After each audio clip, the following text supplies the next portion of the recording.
Hi guys, it's almost 8 o'clock a.m. At nagpunta lang ako saglit sa Starbucks for my toffee nut. Hindi ako lagi nag-Starbucks kasi nga maharli ko siya. Mga cravings lang, especially ngayong December kasi meron, syempre yung Christmas season nila, Christmas edition nila kasi. And my favorite is toffee nut. Toffee nut lang talaga forever.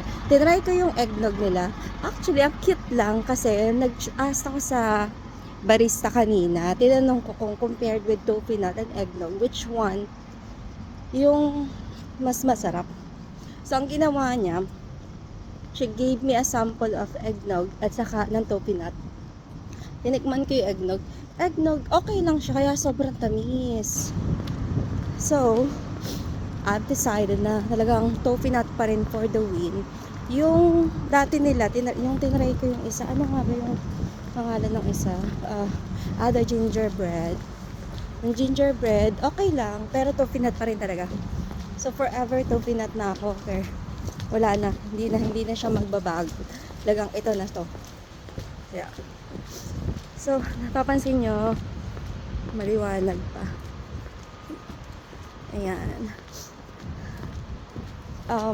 Maaga lang kasi ako today kasi nga yung asawa ko is pang alas 8 din.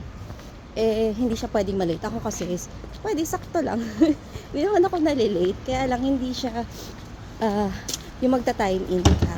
Usually nga pagdating namin sa opisina kasi nagbubukas yung office. Minsan 10 minutes before 8. So 10 minutes before 8. Tapos pagpasok pa namin, mag-open pa ng ilaw, ganyan.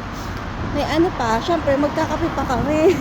So siguro nakakaakyat ako dun sa opisina, sa table ko. Mga 8:05 na ganyan. Tapos madaming mga break. Pero hindi kasi sinasabing tamad kami ha. It's just that, parang yung mental health mo at saka yung ang tawag doon, yung hindi ka masyadong stress. So hindi ka nila pinipilit o hindi ka nila pinupulis. So, ganun na nga. Anyways, that's all for today. And if you like this video, please don't forget to like and subscribe to my channel. Paalam!